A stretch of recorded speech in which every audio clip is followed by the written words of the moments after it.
अस्सलाम वालेकुम। रोज पढ़ना।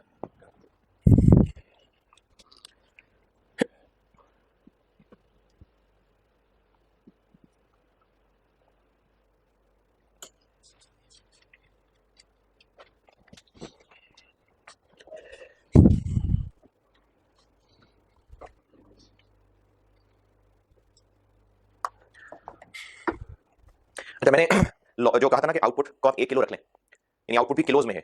इसकी रीजन ये है कि सवाल के अंदर आउटपुट बताया था कितना, 27,400, और इनपुट बताया ही नहीं था। इनपुट नहीं बताया था। इनपुट यानी मटेरियल एक्स और वाई एक्चुअली कितना यूज हुआ नहीं बताया था। इससे पहले जितने मिक्स और यील्ड के सवाल हमने किए थे उसमें एक्चुअल मटेरियल यूज्ड बताया होता था, हमें चाहिए होता है, क्योंकि उसको हमने यूजेज वेरिएंस में या इसी तरह से जो मिक्स और यील्ड के लिए हम ए क्यू इन एम और ए क्यू इन एस एम निकालते हैं उसके लिए चाहिए होते हैं। हर सवाल में गिवन होते थे, इसमें नहीं गिवन थे। और ना सिर्फ ये कि नहीं गिवन थे, लिंक भी 27,400 से किया होता, यानी ये कहा हुआ था कि जो लॉस हुआ वो आउटपुट का 6% है। तो ये किलो है कि यूनिट्स है? 27,400 तो मैंने कराए थे ना, वैसे सवाल में क्या है, यूनिट्स है। तो 6% जब इसका निकलेगा वो भी यूनिट्स ही निकलेगा। कितना इसका 6%? तो अगर ये यूनिट्स हैं, ये भी फिर यूनिट्स ही निकला है, तो इनपुट का टोटल भी यूनिट्स ही निकलेगा। इसका निकलता है टोटल 29,044। फिर ये भी यूनिट्स ही निकल रहे हैं। हमें तो किलो चाहिए, क्यों? क्योंकि इसके बारे में कहा है कि ये था 45 और 45 क्या था, एक्स वाई। तो अगर ये यूनिट्स हैं और चूंकि 6% भी इसका है तो ये भी यूनिट्स हैं और इसमें प्लस करके ये भी यूनिट्स हैं, 45 55 यूनिट्स ही निकलेंगे। लेकिन हमें तो किलो चाहिए, तो इस वजह से चूंकि इसके साथ लिंक किया गया था तो इसलिए मजबूरन इसको मुझे किलो ही कहना पड़ा, क्योंकि और कोई तरीका नहीं है जानने का। तो इसमें मैं यही सब सपोज कर रहा हूं, इसका जो सोल्यूशन था ना उसमें मैंने बेफिक्र होकर ऐसे ही किया कि इसी का 6% लिया, इसको इतने किलो कह दिया, बेफिक्र होकर इसको किलो मान लिया। तो मेरे ख्याल में ना ये ड्राफ्टिंग की मिस्टेक है। मैं तो ये समझूंगा कि लिखने वाले की केयरलेसनेस है कि उसने यूनिट्स लिख दिया, हालांकि उसको किलो लिखना चाहिए था। तो इस पर अगर हम बहस करें कि नहीं ये क्यों हो गया, नहीं होना चाहिए था, बस हो गया ना, क्या करें। हमें इस सवाल को सॉल्व करना है। आप कहें कि सर हमारे जहन में फिर कैसे आता पेपर में बैठ के, नहीं आता, तो फिर क्या करते? कुछ तो करते ही ना। जब आप कुछ तो करते ही, तो मेरे ख्याल में शायद मोस्टली स्टूडेंट्स यही करते। मैंने तो कह दिया ना कि ये यूनिट्स है, वरना आप शायद इतना भी सोचे बगैर ही ऐसे कर लेते। आप शायद इतना और ही ना करते कि तो यूनिट्स है। आप मेरे ख्याल में ऐसे ही करते थे, क्योंकि आपको क्वांटिटी स्केड्यूल याद होता प्रोसेस वाला कि उसमें आउटपुट का भी परसेंटेज लॉस हो सकता था। तो आप यहाँ से यहाँ आते, यहाँ से यहाँ आते, आप इस चीज पे और ही ना करते पेपर में कि यूनिट्स है कि किलो। तो मैंने गौर कराया तो आपको लग रहा है कि अच्छा सर पेपर में क्या करते, पेपर में आपने और ही ना किया होता। आप बगैर गौर किए ही इसको किलो समझ के सॉल्व कर चुके होते। लेकिन क्योंकि अब मैं करा रहा हूँ और आउट ऑफ पेपर बैठे मैं इसलिए बता रहा हूँ कि ये ड्राफ्टिंग की मिस्टेक थी। यहाँ वर्ड यूनिट्स नहीं किलो होना चाहिए था। किलो यूनिट्स, यूनिट्स किलो क्या जी हाँ जी, उसमें भी था कि हम यूनिट दिखा नहीं, सो किलो ही समझे। अच्छा, एक तो ये रीजन थी जो शायद किसी को समझ में आई हो, कोई बात नहीं, जाने दें। इस सवाल में जो वाहिद जिसको मैं समझूं कि हाँ बड़ा जबरदस्त पॉइंट था, वो लेबर का रेट वाला है। बड़ा अच्छा पॉइंट था। पिछले साल लेबर का रेट 100 रुपए था, ये मैं खुद कह रहा हूँ, बस ऐसे ही मैंने खुद कहा है। जब हम अगले साल का बजट बनाने लगे होंगे या स्टैंडर्ड कार्ड सेट करने लगे होंगे, तो हमने सोचा होगा कि पिछले साल लेबर का रेट था 100 रुपए, अगले साल तो उसमें बढ़ ही जाए क्योंकि महंगाई तो होनी है। तो हमने अगले साल इसको इंक्रीज करके 108 रुपए पे सेट कर लिया था।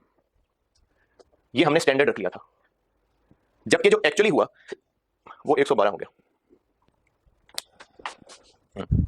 अब इसमें स्टूडेंट जब ये पढ़ेगा ना कि जो एक्चुअल रेट था वो 12% ज्यादा हो गया, तो वो क्या करेगा, वो स्टैंडर्ड का जो रेट था 220 का, उसको वो 1.12 कर जाएगा। ये 220 ये, और ये किसका 1.12 है, इसका, इसका। यानी यहां से पहले वापस आना पड़ेगा, फिर यहां जाना पड़ेगा। हमने पिछले साल के रेट को स्टैंडर्ड बनाते हुए 1.08 कर लिया हुआ था, जबकि असल में ये इसका 1.12 हो गया। तो हमने इसको 1.12 नहीं कर देना, इसको 1.08 करके पहले यहां ले जाना है, फिर 1.12 करके जाना। जो एक्चुअल लेबर रेट था वो 12% इंक्रीज हो गया। किससे इंक्रीज हो गया? स्टैंडर्ड से नहीं, पिछले वाले से, जिस पे हमने 8% इंक्रीज करके स्टैंडर्ड बनाया हुआ था, तो वो 8% की बजाय 12% इंक्रीज कर गया। तो हमने इस 108 से 1.12 करके यहां नहीं आ जाना। इसका तो मतलब होगा कि इससे 12% ज्यादा, इससे 12% ज्यादा नहीं, ये तो जिसका 8% ज्यादा था उसका 12% ज्यादा। तो इसके यहां से पहले 1.08 से डिवाइड और फिर 1.12 से मल्टीप्लाई। ये लेबर रेट था। और लेबर एफिशिएंसी इंक्रीज करने का मतलब है कि 0.95 स्टैंडर्ड से 0.95 कर लेंगे तो लेबर आवर्स आ जाएंगे। आज भी बता दूं, ये आवर्स वैसे ही निकाले में जैसे वो मैं आपको मटेरियल की स्टैंडर्ड क्वांटिटी निकालना सिखाया था कल 60A में, 60A लेक्चर में, जैसे आपको मैंने मटेरियल की स्टैंडर्ड क्वांटिटी निकालना सिखाया था 60A में नहीं 59 में, कि अगर आपको standard for x number of unit दिया हुआ है और हम एक्चुअली इतने यूनिट्स बना रहे हैं, तो आपको जो फार्मूला बल्कि कल नोट्स में भी पढ़ाया था, तो हमने 27,000 यूनिट्स का स्टैंडर्ड बनाया हुआ है और इस स्टैंडर्ड के मुताबिक कितने लेबर आवर्स लगने चाहिए स्टैंडर्ड 10,000। तो अगर इतने के लिए 10,000 लगने चाहिए तो फिर इतने के लिए कितने लगेंगे? ये वही चीज बना दी जो हम लेक्चर 59 में मिक्स और यील्ड वेरिएंस निकालते हुए कर रहे थे कि अगर स्टैंडर्ड दिया हुआ है for let's say 400 units, for 300 units, for 400, for 200 units, तो फिर एसक्यू इन एसएम वाला कॉलम बनाने के लिए ये तरीका बताया था। ये वही काम किया है कि अगर इतने यूनिट्स के लिए इतने आवर्स लगने चाहिए तो इतने के लिए कितने लगेंगे। ये हमारे स्टैंडर्ड आवर्स आ जाएंगे, ये स्टैंडर्ड आवर्स है।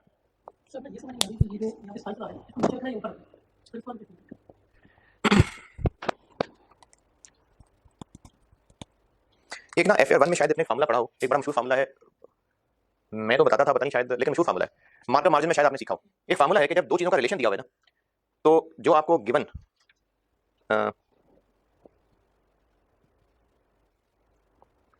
कि अगर आपको, यानी आपको कहा हुआ है कि सेल्स 100 कॉस्ट 80 20 जीपी, तो जीपी मार्जिन है ना, और आपको कॉस्ट ऑफ सेल्स दी हुई है 1,60,000, तो आपको जो कॉस्ट ऑफ सेल्स गिवन है उसको कॉस्ट ऑफ सेल्स की परसेंटेज से डिवाइड करें और अगर आपको सेल्स पूछिए तो सेल्स की परसेंटेज से मल्टीप्लाई करें। ये मार्केट मार्जिन का फार्मूला है, अगर आपने पढ़ा हुआ है तो नहीं पढ़ा हुआ इस तरह किया ना। तो ये स्टैंडर्ड आवर्स है फॉर स्टैंडर्ड इतने यूनिट्स, इतने यूनिट्स बनाने के लिए इतने आवर्स लगते हैं, तो फिर इतने के लिए कितने लगने चाहिए। तो मार्केट मार्जिन भी इसी तरह से होता है ना, अगर ऐसे पढ़ा हुआ आपने तो। अगर नहीं पढ़ा हुआ तो इसको छोड़ दें। 27,000 यूनिट्स बनाने के लिए 10,000 घंटे लगते हैं, एक यूनिट के लिए कितने लगेंगे? 10,000 आवर्स लगते हैं 27,000 यूनिट्स के लिए, एक यूनिट के लिए कितने लगेंगे? 10 डिवाइड बाय 27 करेंगे ना, तो 10 डिवाइड बाय 27 कर दिया पर यूनिट आवर्स आ गए इनटू 27 आवर्स। अगर आपको यहां 27,000 लिखा हुआ अजीब लग रहा है तो यहां लगाना कि एक यूनिट बनाने के लिए इतने घंटे लगेंगे, तो पर यूनिट आवर्स आ गए into 27 hours.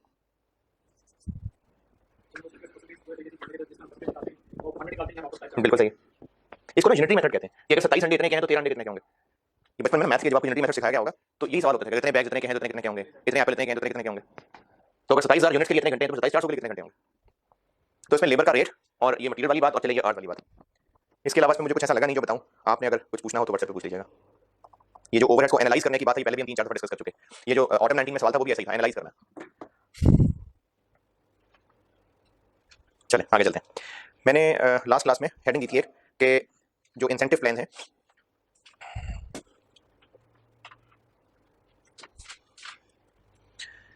Incentive plans heading दी थी मैंने, इंसेंटिव प्लान्स। उसमें मैंने सबसे पहले पॉइंट लिखा था individual bonus plan. Individual bonus plan पढ़ते हैं जी जी।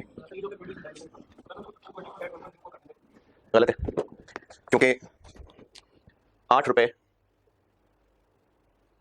108 में 4 ऐड करें तो 112 बनेगा। ये 4 108 का 4% है कि 100 का 4%? 100 का है, तो आप 108 का 4% ले रहे हैं। आप 108 को 1.04 कर रहे हैं तो आप 108 में 104 का 4% ऐड कर रहे हैं, हालांकि ये 100 का 4%। बाकी भी किसी ध्यान में अगर आया हो कि हम 108 को 1.04 कर दें तो 108 को 1.04 का मतलब है कि 108 में प्लस 108 का 4%। 108 का 4% नहीं है ये, 108 रुपए 100 का 8% ऐड करके बना था। 100 का ही 4% और ऐड करेंगे तो 100 का 100 का 12% बन जाएगा। तो 108 को 1.04 करने का मतलब ये हो जाएगा कि आप 108 में 108 का 4% ऐड कर रहे हैं। Individual bonus plan. Individual bonus plan ये है कि जिसमें हम एक इंडिविजुअल को टारगेट दे देते हैं कि ये तुम्हारा इनाम का तरीका है, अगर तुम ये अचीव कर लोगे तो तुम्हें इतना इनाम मिल जाएगा। अब जो जो इंडिविजुअल उस टारगेट को अचीव करता जाएगा उसको इनाम मिलता जाएगा। तो इंडिविजुअल बोनस प्लान हर इंडिविजुअल का जाती प्लान है कि जो जो इसको क्वालिफाई करता जाएगा। जैसे चलिए अभी आप लोग के सामने बैठे नहीं, मैं जो मर्जी बात कर लूं कि अगर आप लोग मेरे सामने बैठे होते और मैं कहता कि जिसने टेस्ट में 20 से ऊपर नंबर ले लिए उसको मैं 500 रुपए इनाम दूंगा, मैं तैयार हूं। आप बैठे ना, नहीं है ही नहीं सामने बैठे कोई नहीं आप इसे तो कह रहा हूं। तो अब जिस इंडिविजुअल के 20 से ऊपर आएंगे उसको इनाम मिल जाएगा। ये है इंडिविजुअल प्लान। इसके मुकाबले पे अगर मैं कहूं कि अगर इस क्लास में से 80% लोग पास हो गए तो सारी क्लास को पार्टी कराऊंगा, तो अब ये ग्रुप प्लान है। तो इसलिए या कहूं कि सारी क्लास ने मिलकर टोटल 400 मार्क्स ले लिए, सबके मार्क्स ऐड करके, तो मैं पूरी क्लास की पार्टी कराऊंगा। ये ग्रुप बोनस प्लान है। तो इंडिविजुअल बोनस प्लान में हर इंडिविजुअल के लिए टारगेट सेट है, जो जो हासिल करता जाएगा वो जीता जाएगा। ये ऑनलाइन क्लासेस तक के लिए होगा।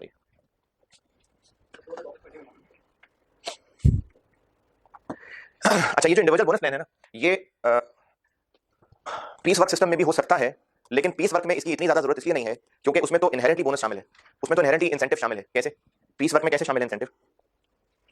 पीस वर्क में इंसेंटिव कैसे शामिल है? मैं कह रहा हूं इनहेरेंटली इसमें इंसेंटिव शामिल है। जो जितने ज्यादा यूनिट बनाएगा उसको उतने ज्यादा पैसे मिल जाएंगे, तो फिर तो इंसेंटिव शामिल है। लेकिन टाइम बेस में अगर किसी को ओवर टाइम नहीं करने दिया जाता, नहीं हमारी बड़ी सख्ती है 8 घंटे है बंद हो जाएगी फैक्ट्री, तो उस 8 घंटे में अगर कोई अच्छा काम करेगा तो उसको भी 8 घंटे के पैसे, और जो नॉर्मल काम करेगा उसको भी 8 घंटे के पैसे। तो फिर अच्छा काम वाला अच्छा काम क्यों करेगा? तो इसलिए इंसेंटिव की जरूरत नॉर्मली टाइम बेस्ड सिस्टम में होती है। नॉर्मली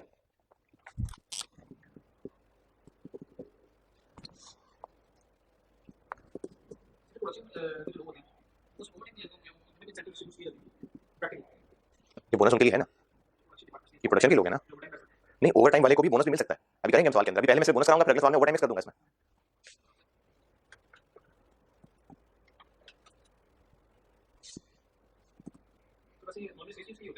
नहीं, प्रोडक्शन वालों के लिए भी होते हैं, हर एक के लिए होते हैं, अकाउंट्स वालों के लिए भी होते हैं। अकाउंट्स वालों के लिए इतने नहीं होते हैं, लेकिन अकाउंट्स वालों के लिए हो सकते हैं ना कि अगर आपने ऑडिट इतने दिन में करा लिया तो आपको ये पार्टी मिलेगी, इतना बोनस मिल जाएगा। तो वैसे तो अकाउंट्स वाले हमेशा निगलेक्टेड ही होते हैं।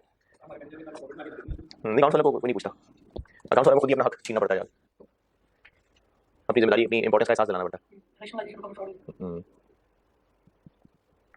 तो ये जो बोनस है ये जनरली टाइम रेट सिस्टम में होता है। पीस वर्क सिस्टम में हो सकता है पीस वर्क सिस्टम में ये हो कि जितने यूनिट्स बनाएंगे 50 रुपए पर यूनिट आपका वेज है। हाँ, अगर किसी ने 300 से ज्यादा यूनिट्स बना लिए तो उसको 50 पर यूनिट वेज तो मिलेगा ही मिलेगा, लेकिन जितने 300 से ऊपर बनाए होंगे उस पे पर यूनिट 40 रुपए मजीद बोनस मिलेगा। दोबारा सुने, एक वर्कर को कहा है कि जितने यूनिट बनाओगे 50 रुपए पर यूनिट तुम्हारी वेज है, जितने यूनिट बनाएगा इनटू 50। लेकिन साथ ये कहा कि अच्छा जितने 300 से ऊपर बना लिए, तो जितने 300 से ऊपर बनाए होंगे, जैसे मिसाल के तौर पर किसी ने 370 यूनिट्स बनाए तो उसको 370 इनटू 50 रुपए तो मिलेंगे। लेकिन उसने 300 से ऊपर वाले 70 बनाए, वो 70 इनटू 40 रुपए बोनस भी मिलेगा। तो पीस वर्क में भी बोनस हो सकता है। बोनस का मतलब है कि जितना काम वो कर रहा है उस काम के जो पैसे थे वो तो है ही हैं, उसको कुछ एक्स्ट्रा इनाम मिल रहा है, ये बोनस है। बोनस जितने टाइम उसने काम किया, जो काम उसने किया उसके तो पैसे उसको मिल ही रहे हैं एज पर एग्रीड वेजेस, लेकिन कुछ एक्स्ट्रा इनाम मिल रहा है, इस एक्स्ट्रा इनाम को बोनस कहते हैं। तो ज्यादातर ये टाइम रेट सिस्टम में है। अच्छा मैंने जबानी बोला, ये तो लिख लें, मिसाल काम आ जाएगी। मैंने ये मिसाल दी है कि अगर किसी वर्कर को कहा हुआ है कि 50 रुपए पर यूनिट आपकी वेज है, तो ये पीस वर्क सिस्टम हो गया। जितने यूनिट बनाएगा पर यूनिट 50 रुपए मिलेंगे। लेकिन अगर 300 से ज्यादा यूनिट बना देगा तो जितने 300 से ऊपर बनाए होंगे उन पे 40 रुपए पर यूनिट इनाम भी मिलेगा। बेसिक वेज रेट है 50 रुपए per unit, basic wage rate 50 पर यूनिट, और बोनस मिलेगा 40 रुपए per unit for production in excess of 300 units, for production in excess of 300 units. तो अगर किसी वर्कर ने 370 यूनिट्स बनाए तो उसको बेसिक वेजेस तो मिलेंगी 370 इंटू 50, लेकिन चूंकि उसने 70 यूनिट्स ऊपर बनाए हैं तो इन 70 पे उसको 40 रुपए बोनस भी मिलेगा। तो पीस वर्क में भी बोनस हो सकता है, लेकिन नॉर्मली टाइम रेट में ही होता है।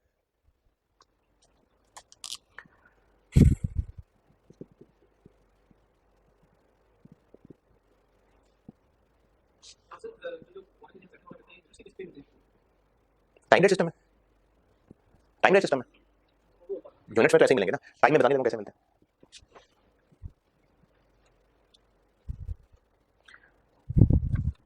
टाइम रेट सिस्टम में जो बोनस मिलता है वो मिलता है टाइम सेव्ड के ऊपर। टाइम सेव पे बोनस कैसे मिलेगा, ये आपको एक सवाल से सिखाता हूं। इसका फार्मूला है, लेकिन वो फार्मूला सादा फार्मूला लिखूंगा तो उतना ज्यादा नहीं समझ आएगा, सवाल के साथ समझाता हूं।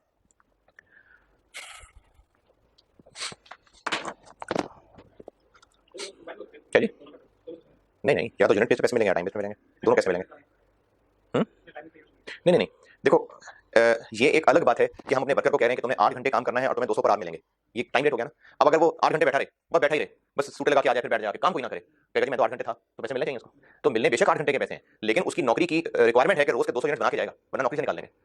तो अब उसको पैसे 8 घंटे के मिल रहे हैं, लेकिन उसको 200 यूनिट बनाने की जिम्मेदारी दी गई 8 घंटे में। तो अगर वो 200 यूनिट नहीं बनाएगा तो उसको नौकरी से निकाल देंगे। तो ये पीस वर्क सिस्टम नहीं है टाइम रेट, लेकिन उसको रिक्वायर्ड यूनिट भी पूरे करने थे। इसी तरह से किसी को कहा है कि तुम्हें 50 रुपए पर यूनिट मिलने हैं, अब वो 50 रुपए पर यूनिट वो 1 यूनिट बनाने में 15 घंटे लगा देता है। अब 15 घंटे उसके लिए सारे ऑफिस खोल के बैठे हैं, एसी चल रहा है, लाइटें पंखे चल रहे हैं, उसको भाई 2 घंटे में बनाओ, यहाँ से जाओ यहाँ से। तो पैसे मिलने उसको पर यूनिट के हैं, लेकिन उसको टाइम की भी रिक्वायरमेंट दी गई है कि ये ना सारी जिंदगी लगा के तुमको जी मैं 1 यूनिट बना के लाया हूं, ये नहीं करना। तो बेशक पीस वर्क हो उसमें भी उसको टाइम की रिक्वायरमेंट दी जाएगी, बेशक टाइम रेट हो उसमें भी उसको नंबर ऑफ यूनिट्स की रिक्वायरमेंट दी जाएगी। अभी सवाल में हो जाएगी बात क्लियर। लिखे सवाल। Basic wage rate, basic wage rate 200 रुपए per unit per hour, 200 per hour. Normal working hours, normal working hours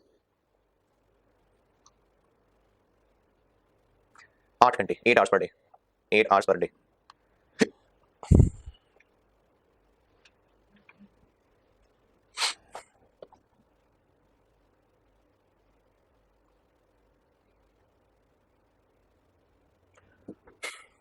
standard standard units या standard production per hour, standard production per hour 4 units, यानी standard हमने रखा है कि 1 unit 15 minute में बनना चाहिए।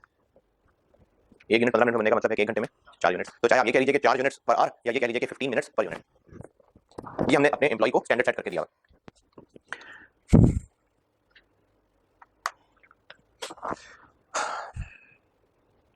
A worker produced following units in week 1.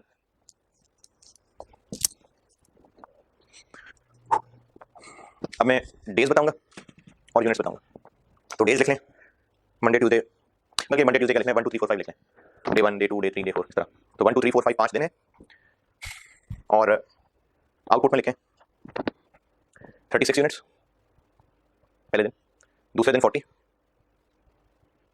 तीसरे दिन 26 26, चौथे दिन 30, और पांचवें दिन 44।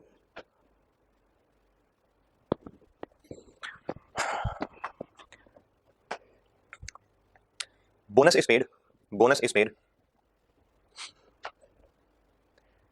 at 80% of basic wage rate, 80% of basic wage rate for total time saved, for total time saved। अच्छा, ये जो मैंने पूरा सेंटेंस लिखा है ना, bonus is paid at 80% of basic wage rate for total time saved, इस पूरे की जगह ये लिखा हो सकता था कि बिजनेस या कंपनी ऑपरेट्स 80% बोनस प्लान। अगर ये सेंटेंस भी लिखा होता ना कि कंपनी ऑपरेट्स 80% बोनस प्लान, तो इसका मतलब होता कि 80% of basic wage rate is paid for total time saved. ये जो पूरा सेंटेंस लिखवाया था इसकी एक और शक्ल हो सकती थी, कंपनी ऑपरेट्स 80% बोनस प्लान। अच्छा, अगर लिखा होता कंपनी ऑपरेट्स 100% बोनस प्लान, तो टोटल टाइम सेव्ड पे बेसिक वेज रेट के बराबर बोनस दिया जाता। रिक्वायर्ड है मुझसे calculate total wages, labour cost per unit and labour cost per hour for week 1।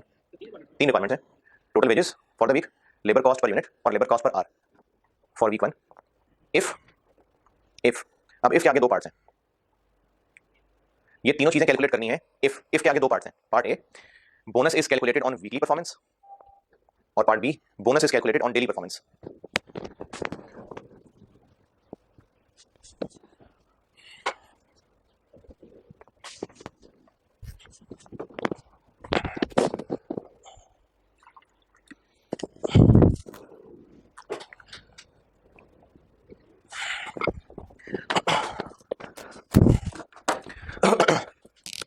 Part A करो, टोटल वेजेस।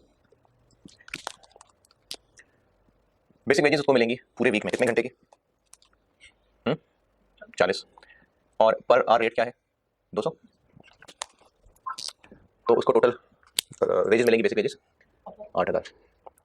बोनस, अच्छा बोनस के मैं आपको फार्मूला बताने लगा हूँ।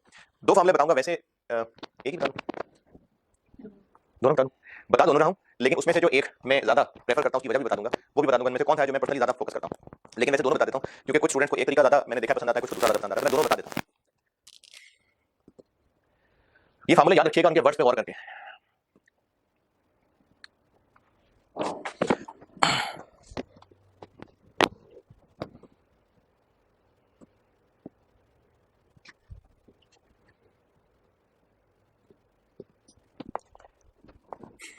ये एक्चुअल आंसर वाली बात अगर छोड़ भी दें तो पीछे क्या लिखा हुआ है? एक्चुअल आउटपुट कितना? एक्चुअल आउटपुट, अच्छा पार्ट ए कर रहा हूं मैं। पार्ट ए क्या है? बोनस कैलकुलेट होगा वीकली परफॉर्मेंस पे, तो हम वीक के टोटल को लेके चलेंगे। अगर पार्ट बी कर रहे होंगे तो जो मैं फार्मूला लगा रहा हूं वो हर दिन पे अलग अलग लगाना होगा। तो पूरे वीक में टोटल आउटपुट कितना है? 176 यूनिट्स। कितने घंटों में? कितने घंटों में? कितने घंटों में? 40। कितने घंटों में कितने यूनिट्स बना लेने चाहिए थे स्टैंडर्ड आउटपुट इन एक्चुअल आवर्स? ये कैसे निकालें? देखें, 1 घंटे में हमारा स्टैंडर्ड है कि 4 यूनिट बनने चाहिए, तो 40 घंटों में कितने बनने चाहिए थे? 160। यानी जितने टाइम में अगर वो एक आम वर्कर होता तो 160 यूनिट बनाता, लेकिन इस खास वर्कर ने उतने ही टाइम में 176 यूनिट बना लिए, तो 16 यूनिट्स उसने बगैर टाइम के बना लिया ना। एक तरह से 16 यूनिट्स बगैर टाइम के बना लिए, तो उसने क्योंकि 16 यूनिट्स एक्सेस बनाए, इसका मतलब इनके ऊपर जितना टाइम लगना चाहिए था वो टाइम बच गया। तो टाइम सेव्ड आ जाएगा 16 इंटू 4 डिवाइडेड बाय 4। पहले तो इंटू क्या था, ये पहले तो मल्टीप्लाई किया था, तो पहले मल्टीप्लाई किया था, डिवाइड कर रहे हैं।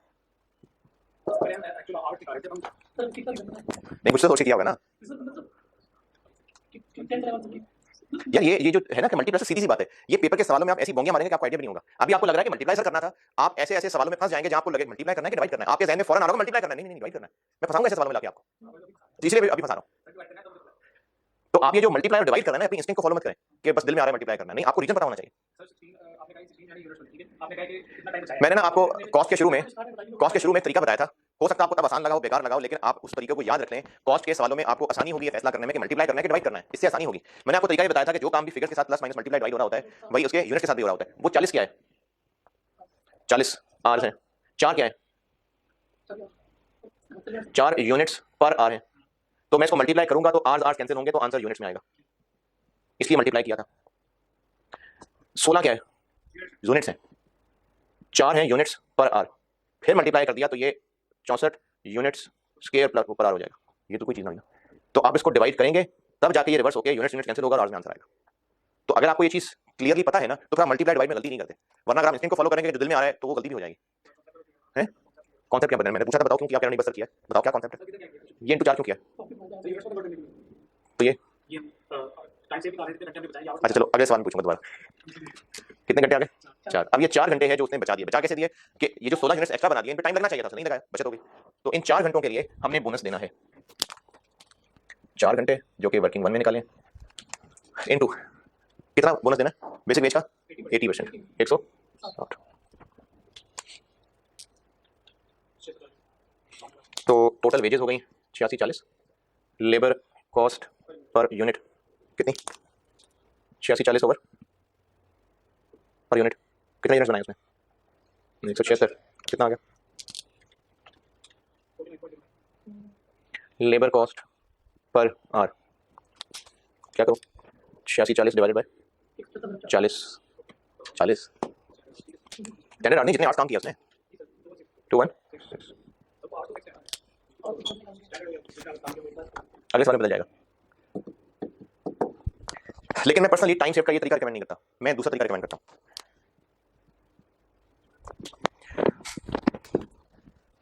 और ये दूसरा तरीका मैं इसलिए रिकमेंड करता हूँ कि आप इसको रिलेट कर सकते हैं जो वेरिएंस का फार्मूले का रट्टा लगाया हुआ है। स्टैंडर्ड आवर्स क्या होते हैं जो लेबर में पढ़े थे? एसएच क्या होता है जो वेरिएंस में सीखे थे? सॉरी, ये होते हैं ना, एसएच यही होते हैं ना। और एफिशिएंसी वेरिएंस में हम उनको किससे कंपेयर कर रहे होते हैं? एएच से।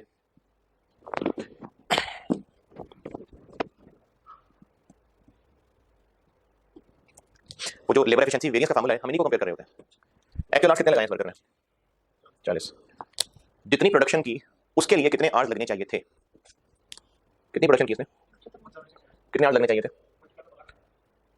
Multiply by 15 divided by 4। अब मल्टीप्लाई क्यों नहीं किया? अब मल्टीप्लाई क्यों नहीं किया? पहले तो मल्टीप्लाई किया था, पहले तो मल्टीप्लाई किया था, अब डिवाइड करें। कितना आ जाएगा? तो सेव्ड आ गया 4।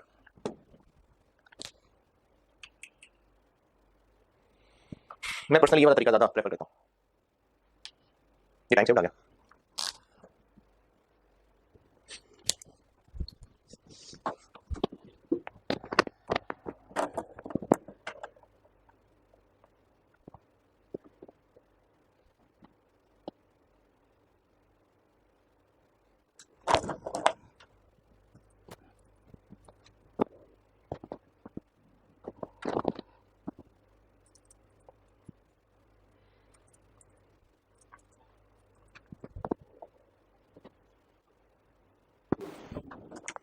नोटेड।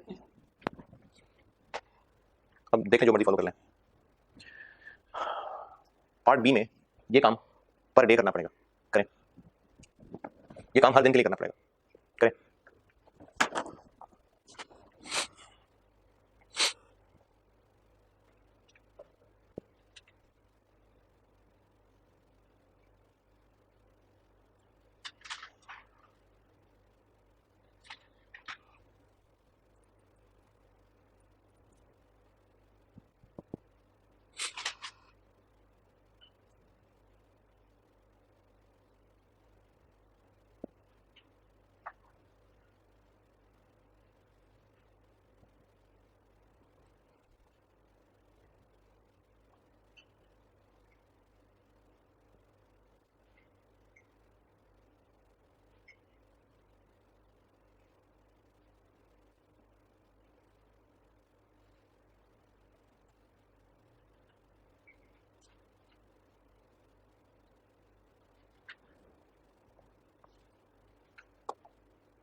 नहीं कटेंगे नहीं पैसे, सजा नहीं मिलनी।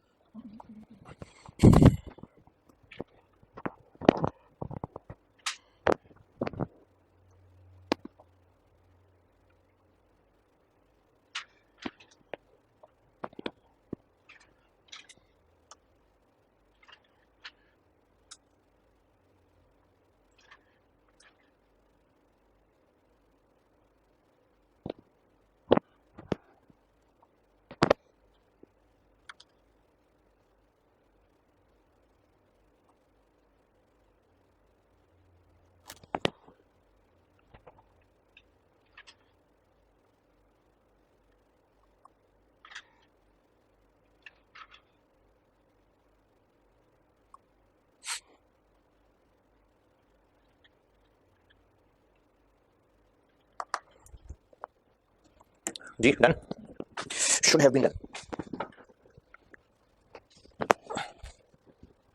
अच्छा मैं सपोज कर रहा हूँ कि इसी तरह से कर रहा हूँ, ठीक, 1 2 3 4 5 स्टैंडर्ड आवर्स और एक्चुअल आवर्स। एक्चुअली लगाए हैं उसने 8 8 और 8 घंटे। जितनी प्रोडक्शन की उसके लिए कितने घंटे लगने चाहिए थे? मंडे को कितनी प्रोडक्शन हुई? 9 यूनिट्स की, 36 यूनिट्स, यानी 9 घंटे लगने चाहिए थे। मंगल को कितनी प्रोडक्शन की? 10। बुध को 6.5, जुमेरात को, और जुमे को 11। हम एग्जामिनर को बता देंगे कि आउटपुट डिवाइड बाय 4। और अब उसने जो टाइम सेव किया, यहाँ 1 घंटा, यहाँ 2, यहाँ कुछ नहीं, यहाँ कुछ नहीं, और यहाँ 3, तो टोटल टाइम उसने कितना सेव कर लिया? 6। तो वहां पर आ जाएगा 6,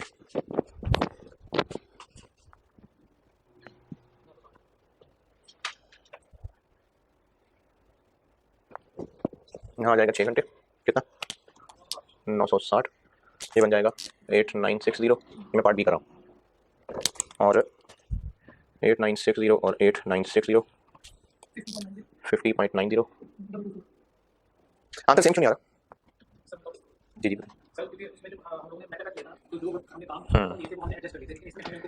वैसे अगर आप देखेंगे ना तो यहाँ 1.5 घंटा नेगेटिव है, और यहाँ, और अगर आप इनको नेट करते हैं तो पीछे 4 रह जाएगा। तो वीकली बेसिस पे क्या हो रहा है कि क्योंकि हम टोटल कंपैरिजन कर रहे हैं तो अच्छा काम बुरा काम आपस में ऑफसेट हो रहा है, जबकि डेली बेसिस पे करने में हम ये बुरा काम इग्नोर कर रहे हैं, इसलिए फर्क आ रहा है। अब उसमें वर्कर पे डिपेंड करता है कि हमारा एग्रीमेंट क्या होता है, डेली बेसिस पे होता है या वीकली पे होता है। कंपनी तो प्रेफर करेगी कि वीकली पे हो, और नेगोशिएशन होती है, मंथली भी हो सकता है।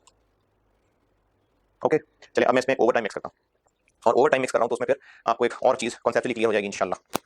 लिखें सवाल।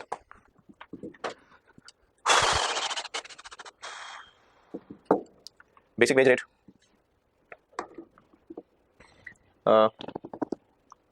200 per our, basic wage rate 200 per hour,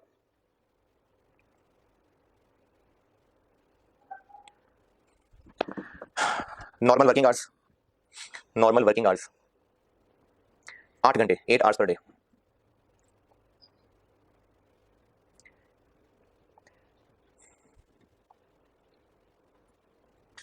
standard time per unit, standard time per unit 0.5 hours, आधा घंटा।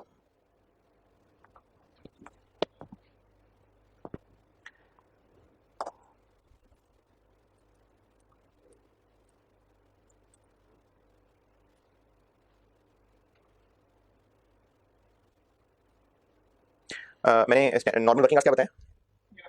उस नॉर्मल वर्किंग आवर्स को कर लें 8 घंटे for Monday to Thursday, Monday to Friday, और 5 घंटे for Saturday. 8 hours per day बताया ना, तो ये लिख लें मंडे से फ्राइडे, और सैटरडे में 5 घंटे,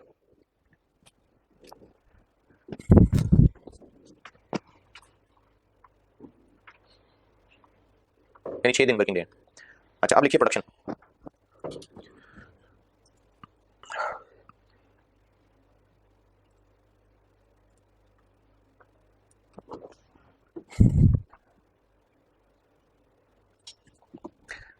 production production for week 1, production for week 1। अब इसमें आपको मैं 3 चीजें बताऊंगा, days, Monday Tuesday Wednesday Thursday Friday Saturday, output और आवर्स वर्कड, क्योंकि मैं इसमें ओवर टाइम भी मिक्स करने लगा हूं सवाल में। 3 कॉलम बताने लगा हूं, डेज, आउटपुट और आवर्स वर्कड। तो मंडे से लेकर सैटरडे तक डेज लिख लें,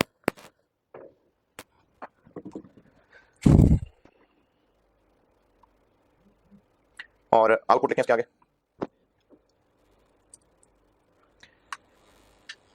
20 20 यूनिट्स, 24 20 18 फिर 18 और 16।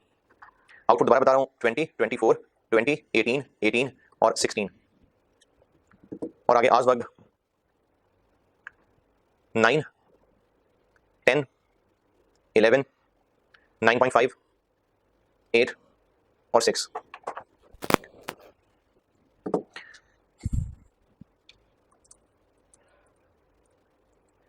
बेसिक वेज रेट बता दिया कितना?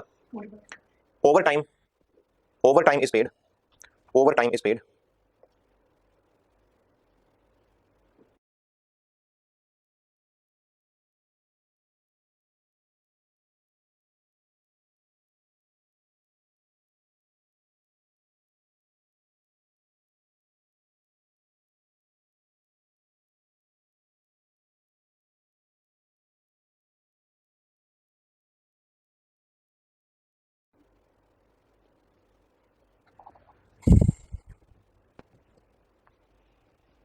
at basic rate plus 40%. Entity operates 70% bonus plan. Entity operates 70%, 70% bonus plan.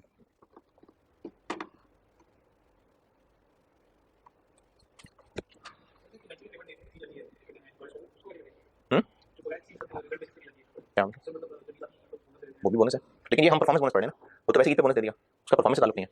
बस मुसलमान होना जरूरी है, सबको बोनस मिल जाएगा ईद वाला, या क्रिश्चियन है तो क्रिसमस का बोनस मिल जाएगा, तो उसमें परफॉर्मेंस कोई नहीं है। हम तो परफॉर्मेंस बोनस पढ़े क्योंकि हम इंसेंटिव पढ़े ना, तो उसमें क्या इंसेंटिव है? मैंने ठीक है, रिक्वायरमेंट यही है जो पिछले सवाल की थी, यानी ये तीनों चीजें और इसके बाद भी दोनों बातें भाई कि अगर बोनस वीकली बेसिस पे कैलकुलेट होता है या फिर बोनस डेली परफॉर्मेंस पे कैलकुलेट होता है, ये सेम रिक्वायरमेंट लिख लें, पिछले सवाल वाली रिक्वायरमेंट सेम लिख लें।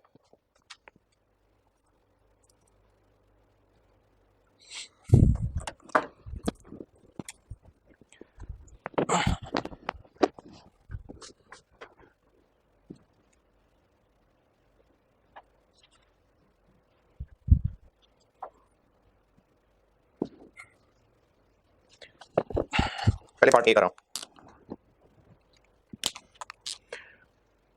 टोटल पूरे वीक में कितने घंटे काम किया? सारे 8 को ऐड कर लें तो 53.5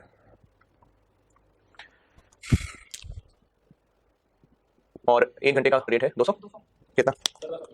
10,700। Over time premium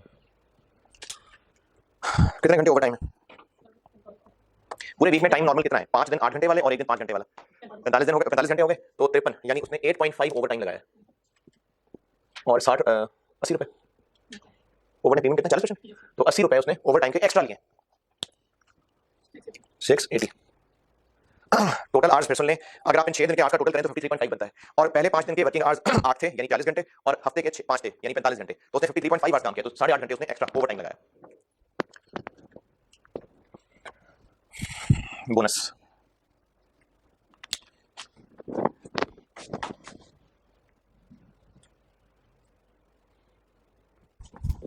actual production कितनी की है उसने? अगर आप सारे यूनिट्स को ऐड कर लें जो बनाए हैं तो वो 116 हैं। 116 यूनिट्स जो एक्चुअली बनाए कितने घंटे में बनाने चाहिए थे? स्टैंडर्ड क्या रखा हुआ है?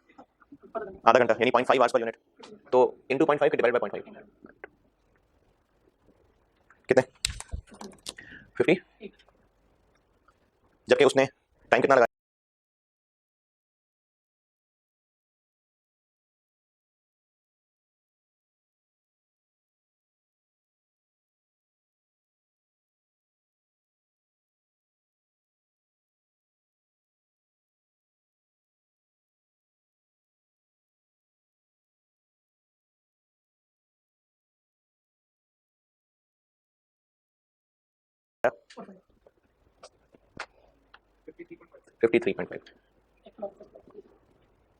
देखिए, ये जो ओवर टाइम है ना, वो ये है कि जो नॉर्मल शिफ्ट के आवर्स हैं कि 8 घंटे की शिफ्ट है, उसके तो उसको 200 रुपए पर आवर मिलने थे।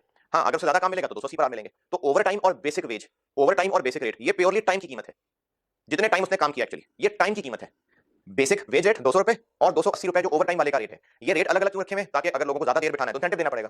ये प्योरली टाइम की कीमत है, जितने आवर्स वो घड़ी के मुताबिक काम करेगा उतने घंटे के उसको पैसे मिलेंगे। हाँ, कुछ घंटों के पैसों का रेट और है, कुछ घंटों का रेट और है। तो बेसिक वेज और ओवर टाइम ये प्योरली टाइम की कीमत है।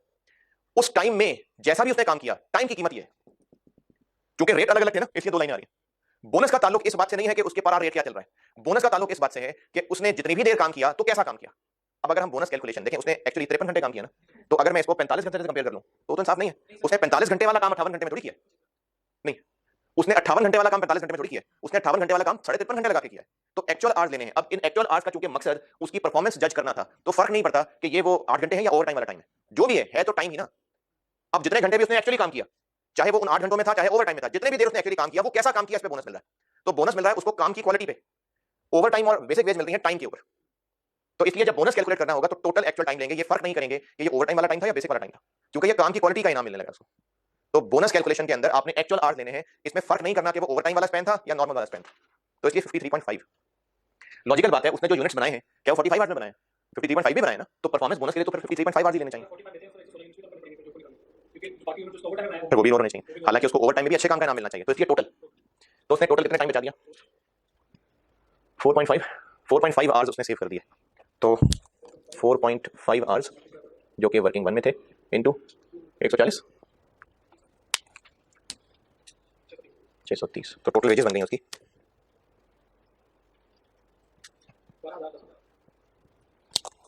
और इन 12,010 रुपए लेके उसने कितने यूनिट्स बना के दिए हैं? 116। और इसने 12,010 रुपए लेके टोटल कितने घंटे काम किया है? 53.5। ये इंडिविजुअल बोनस होता है।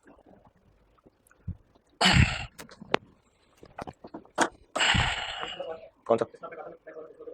वो पहले बात कर ली थी ना, वही वाली बात है। पहले यहाँ पर 4 से डिवाइड किया था मैंने, मल्टीप्लाई किया। पिछले साल में 4 से डिवाइड किया हुआ था, वो मैंने आपको वो समझा भी दिया ना। लेकिन अगर आप सिर्फ उसी फ्लो में चलें तो पिछली दफा यहाँ पर मैंने डिवाइड बाय 4 लिखा हुआ था, अब मैंने मल्टीप्लाई 0.5 लिखा हुआ। पिछली दफा मैंने 176 डिवाइड बाय 4 लिखा था, स्टैंडर्ड 4 दिया हुआ था। अब मैंने 116 इंटू 0.5 लिखा है, 0.5 भी स्टैंडर्ड दिया हुआ, लेकिन वो 4 यूनिट्स पर आता है, ये 0.5 hours per unit. Daily basis पे करें, पार्ट बी करें।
हाँ जी, डन।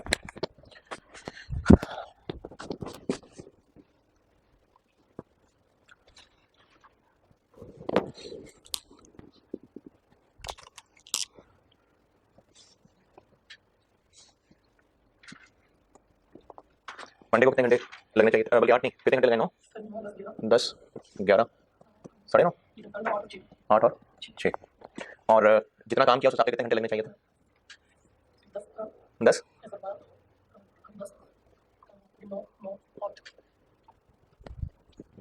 तो यहाँ 1 घंटा बचा है, यहाँ पर 2, यहाँ पर कोई नहीं, यहाँ कोई नहीं, यहाँ 1 और यहाँ 2। टाइम सेव आ गया 6 आवर्स। तो यहाँ पर ये चेंज होगा, ये चेंज होगा और ये सब चेंज हो जाएगा।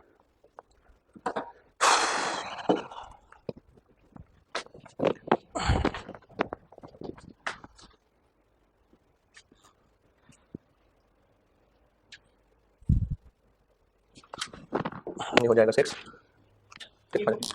840 12220।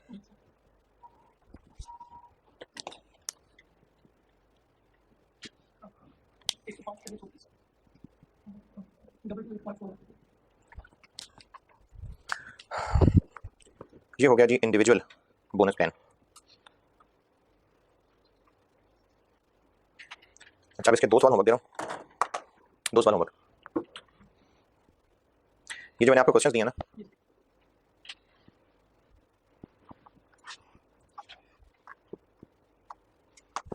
इनमें से क्वेश्चन 1 और क्वेश्चन 6 ये करके आइएगा, क्वेश्चन 2 सॉरी, क्वेश्चन 1 और क्वेश्चन 2, ये जो आपको मैंने लेबर के क्वेश्चन अलग से पीडीएफ फाइल दिया ना, इसमें से क्वेश्चन 1 और क्वेश्चन 2 करके आइएगा, करके आइएगा।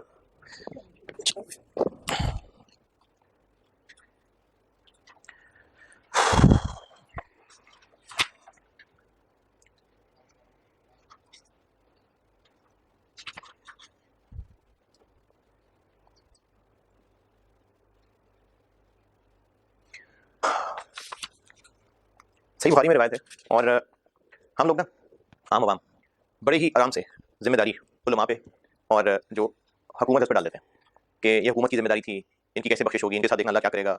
जो हमारे लिए बड़ा आसान है कि उलमा की जिम्मेदारी है, ये करना चाहिए था उनको, या वज़ीर आज़म की जिम्मेदारी है, पुलिस की जिम्मेदारी है, ये हमारे लिए बहुत ही आसान है। सही बुखारी में रिवायत है, सैयदना इब्न उमर रज़ियल्लाहु ताला अन्हु से रिवायत है कि नबी करीम सल्लल्लाहु अलैहि वसल्लम ने फरमाया, तुम में से हर एक निगरान है और तुम में से हर एक से उसकी रैयत के बारे में पूछा जाएगा। सिर्फ मुल्क के हाकिम से नहीं, मैं कह रहा हूँ सिर्फ मुल्क के हाकिम से नहीं, सिर्फ इमरान खान से नहीं सामान मांगा जाना, या सिर्फ नवाज शरीफ से नहीं सामान मांगा जाना, सिर्फ जरदारी से नहीं मांगा जाना, सिर्फ कियानी साहब से या सिर्फ जो आर्मी चीफ से नहीं मांगा जाना। तुम में से हर एक से उसकी रैयत के बारे में पूछा जाएगा। रैयत मतलब हर एक की जो भी अथॉरिटी है। कैसे? बस जो अमीर मतलब जो लीडर है वो निगरान है, यानी उसकी जिम्मेदारी है, और आदमी अपने घर वालों पर निगरान है, यानी जो घर का लीडर है बाप, उसकी रैयत में उसका पूरा घर है, उसके लिए वो जिम्मेदार है, अल्लाह पूछेगा उनके बारे में। और औरत अपने शौहर के घर और उसके बच्चों की जिम्मेदार है। औरत से पूछा जाएगा कि तुम्हारे शौहर ने तुझे घर में रखा है, उसके घर के माल, इज्जत, आबरू, बच्चों की तरबियत, इसमें क्या किया, पूछा जाएगा औरत से। बस तुम में से हर एक निगरान है और तुम में से हर एक, सब देखें आप रिपीट करें, जिस बात की इंपॉर्टेंस बतानी होती है तो रिपीट किया जाता है। बस तुम में से हर एक निगरान है और तुम में से हर एक से उसकी रैयत के बारे में पूछा जाएगा। तो सिर्फ कौम के लीडर से नहीं पूछा जाना आखिरत में, हमसे हमारी जितनी जिम्मेदारी थी उसके बारे में पूछा जाएगा।